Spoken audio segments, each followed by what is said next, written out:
So now we have talked about Yima's journey to PhD at Yale in the United States. Yima came from undergrad from Kwame Nkrumah University of Science and Technology in Ghana, and it is exciting how his journey has been. So if you have not watched that video, please just check the link in the video description, or just check up and see the link for that video about how he prepared and how he got admission into top schools in the United States. I believe his process and his preparation and his story can inspire you and give you a lot of experience in your application process. Now Yima is going to tell us about visa and how he prepared for his visa. So Yima, you received your admission, you received your I-20. Now it is time for visa. We've heard a lot about US visa, and it's like people are like, oh, the US embassy do not, they are straight, they are wicked, as in inverted commas. They don't give visas each and every day. They know the number of people they are going to give visas already. So how did you start the visa application process? Okay, so the first time that, so the thing is, when I got admission and everything, I didn't know that the visa itself was like a big deal or something that I should actually pay attention to. You thought you got an admission, so you are coming to the US. My main focus is to like get into a program that I'm interested in. So I didn't know the visa was like a big deal till I started hearing conversations about it. Like people are getting bounced at the embassy and things like that. I was like, wow, it means like a big deal. And I know somebody who got into Harvard and was denied a visa. Wow. So I was the tension. I was scared, and because like I didn't know anything about a visa, I was so scared. So I started watching videos, and then like I just went to YouTube. I typed something about visa. I didn't even know how to begin the application, to fill the form. I didn't know how. So I went to YouTube. I just typed something, and then I saw a couple of videos, and then I saw your video. You saw a video? I saw a video. Wow. Okay, so when I started watching the video, that's encouraging. I saw the name, was like, okay, so this is a guy named, so let me just watch the video. I started watching the video, I was like, okay. And then the way you took your time to explain everything. So I did application myself. I no need to go to any agent or whatever. I watched the videos. I logged into the embassy's website. I filled the forms, and then there was part of the video where you were explaining something like you can actually, after submitting, you can actually go back, retrieve your application. I didn't even know about that. So after I submitted application, I realized that I made a mistake. I think it was about, I don't know, I think it was about tentative date of arrival. I didn't know what it meant at that time, but so I just chose something because I wanted to. Because I also heard that the visa dates, the embassy was releasing the visa dates in like struggling to get a date. So I just wanted to just upload something and go your way. Get an appointment or something. So I realized I made a mistake, and I went back to watch the video where you were describing that you can actually retrieve the application and correct your mistakes and go back. So the entire process, I was just watching the videos, making changes. I didn't need to go to any agent or see somebody or whatever. Wow. And then after submitting, I also had my appointment. After I had my appointment, now it's time for me to go to the embassy. We will come to how you prepared for interview, but we receive a lot of email from people who want us to help them. Like they've gone to talk to an agent, and the agent has filled their DS-160 form for them. They have done so many errors.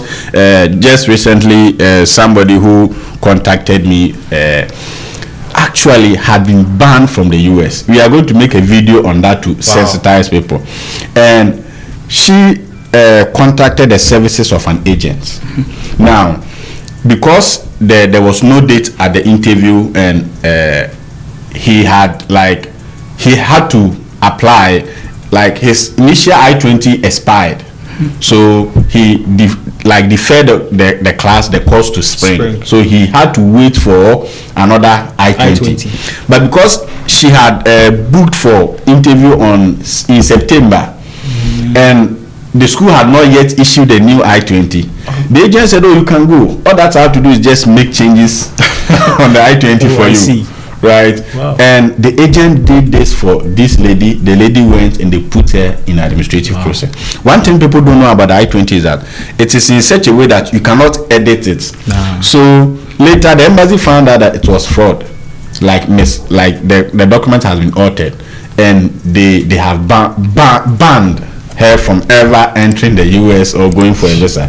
So I like it when you say that you yourself went to YouTube, and this also shows how quality a good student you are, because you are able to do your own research. Like you are come to study for graduate studies, you are come to US to come and study, and you want somebody to do the process for you, like somebody sitting somewhere to apply for your visa for you, fill your visa form without you even seeing. So I like it when you said that you went to YouTube and you took your time, and how many or how much of our videos did you watch? Like, do you remember? Like 3. Those the first video about filling the application. Yeah, I watched it, and then there's another video about answering questions. Yeah, and there's a video about possible questions that the embassy can ask you and something like that. So yeah, I think I don't know. I think this particular one is just in one video. I think there's a question about how to explain yourself when they ask you, are you gonna something like that. Like why do you want to study in the US? Yeah, it's just basically about a question. So I think I wrote 2 videos, one on filling the application and one on like. And I think on that one was a live video, so it is a long video with everything. Yeah. So it is good. We are actually happy that our video could help you, and many people have also testified how the videos are very important for them. Like, you just have to pay attention and take your time and go through. Now let's come to the preparation for the interview. How did you prepare? Now you filled your DS-160 form, you've seen videos around, but the videos are explaining, helping you to go through the process, right? So how did you prepare for the interview? Yeah. So I think, like I said, you had a video too on how to answer some of the questions. I took that into consideration. And I also had a group, like a WhatsApp group, that we had like people who are also trying to have an interview with the embassy. So I did series of like mock interviews with people, like random people, people that I trusted and stuff like. So I did like about 10 mock interviews with people, and then anytime I was doing that, people were telling me that, why am I even worrying myself with this visa thing, because I'm going to Yale, and it's like when you get there, the embassy they will give. I'm like, I know somebody who went to Harvard and got denied at the embassy. So what are you telling me that I shouldn't prepare for? I mean, there was someone who was also coming to I think Yale, and she got denied. You see, so PhD too. So you just have to do the right thing in order to. Because the embassy, I don't think they favor people. Some favor no. Even though those schools are like, they are very prestigious, so they know that people going to those schools are like, the admissions committee has already looked into the profile of the person, and they know that it's a good person. There's no like fault about the person and all that. But you need to prepare. So I did a lot of mock interviews. Like I said, I watched your videos. Some of the questions, I didn't even know some of the questions were like even relevant questions that they can ask me, because I'm going to study. I'm on F1 visa. I'm definitely going to come back. Like, I'm not. So I didn't even understand why maybe the embassy will ask me what are my plans after studies, because I'm definitely going to come back. So why do you ask? Why are you going to ask me again? So like I said, you need to watch videos, and it's like everything is on the I-20. So why are you asking me? One thing that I also didn't like understand is, when I went there, okay, maybe we'll get into that one later. Like, you're asking me, how am I going to fund myself? When clearly I have a full scholarship that will take care of everything. So some of the questions, if you don't have like prior knowledge of how the questions will go, you will actually maybe end up messing up at the embassy. So it's very good to maybe do mock interviews, or have like expertise, maybe training from somebody like you people, the YouTubers, who, especially your channel was primarily about visas and stuff. So I just watched videos about questions and prepared with mock interviews with random people that I trust. Now, at the day of the interview, you've gathered your documents. You go to Accra, right? There's a long queue, as you know. Yeah. How were you feeling from the time you joined the queue to the time you went to the interview? You saw people being rejected, people being approved, the consulate. What attitude did you take to the interview room? Yeah, so when I got there very early. My big brother took me to the embassy. Yeah. I got there around 5:30. I was at the embassy. And then when I got there were actually people there. A lot of people were there at 5:30, and my appointment was at 7:30. Yeah. So I was there, and now we were there. They came to call us that it's time for our interview, so we should get into the embassy. Went there. But the good thing, I think one thing that I wasn't so nervous because I felt like I've prepared enough. Yes. I wasn't so nervous. So you weren't nervous. Very, very important. I wasn't really nervous. Yeah. Because I think because you prepared. I prepared. So I wasn't nervous. Good. I went there, and then the one thing that also kind of was satisfying is the people that were ahead of me all got approved. Oh, good. So you had okay. So if all these people have gotten, then it means it's like you are not going to be the person who's going to get a denial today. Yeah. You also have to get the approval today. So maybe if about 3 people ahead of me got denied, maybe I'll be a little bit nervous. But because people ahead of me got approved the approval, and I think I was the 10th person that day. Yeah, I went. Like I said, we started early. My interview was 7:30, so I think I was the 10th person in the queue. And then when I went, the questions they asked me basically, what are you going to do in the US? Like this time, this is one of the questions that I feel like when I have my eye training, so you're asking me what I'm going to do in the US, and I told them that blah blah blah, I'm going to study for my PhD, this and all that. They just asked me like 3 questions. Yeah, but I saw people being asked like 7 questions. I don't know. People actually stood there for a very long time. Yeah. But they asked me just 3 questions. They asked me why I'm going to the US, why I chose Yale, and what are my plans after I'm done with my studies. Yeah. So just 3 questions. Yeah. So what you are saying affirms that sometimes how you answer your first question determine how long you are going to be there. If you answer well, and in your case you really answered well, you explained to them because you had prepared, and you did that with confidence. You were not anxious. So good preparation helps you to avoid being anxious and being denied. Exactly. And I think there are some people who also get anxious because they have a lot of fraud in their system, like their bank statement is not true. There are so many things in their application is not true, so that also make them nervous. Do you think so as well? I actually think so, because I know someone who, I think somebody took someone's bank statement. It took a different person's bank statement and went to the embassy, and it's like, I don't know how, but the embassy kind of found a way to know that we've seen this bank statement before, and they like automatically denied. And that's what some of the agents are doing. People who actually take bank statement from people, it's like sometimes they feel scared. Yeah, they feel scared. That one, I won't underestimate that. People feel scared that so I'm taking someone's bank statement. What's the probability that this bank statement has been used by somebody at the embassy before? And US people, like, they are smart people. They have the technology to detect these things. So sometimes when you do things like that, you get a little bit nervous. It's like your mind is all around it. What if they ask me something about this? Because you are going, you don't expect them to ask you that question.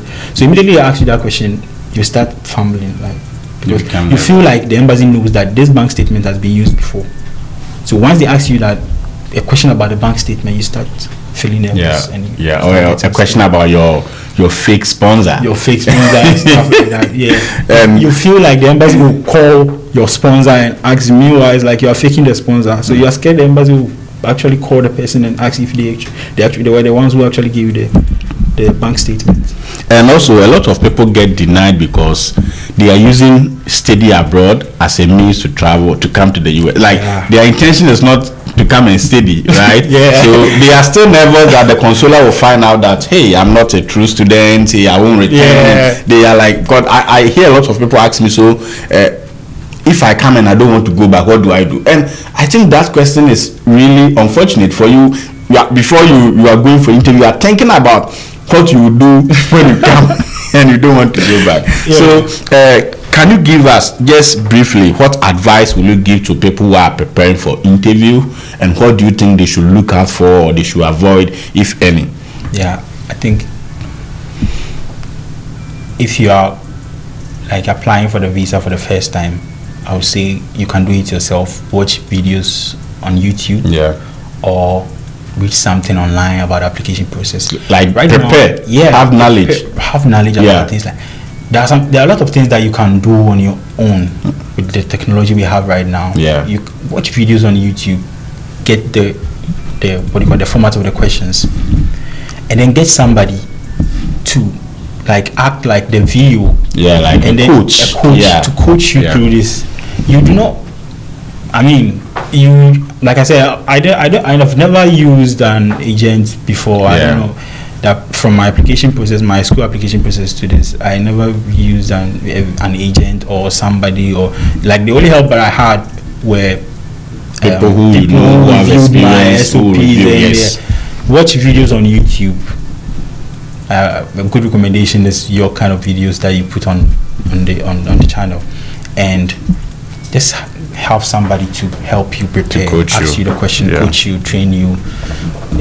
And usually we do that because in our Telegram page we have over 2,000 people in the Telegram page, and we do mock interviews, we do coaching, and so people who are serious and they want to get into the process, when they email us, we can set time with them and help them in that process. So that is really, really refreshing. I hope you enjoy this and the visa process that Yima went through and how he prepared. I like it when he said that he prepared so he wasn't anxious. It is always good to prepare in the visa application process, and your visa will be approved. You don't have to go be nervous and overthinking, and also avoid fraud.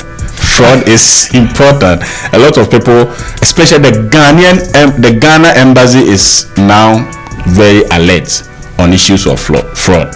Many people, just last week, 2 people have been banned from ever applying to the US, and they cannot apply even to Canada because they have a synchronized system, right? So just try to avoid and do your best. All right, always remember that theology is fine. Trust me.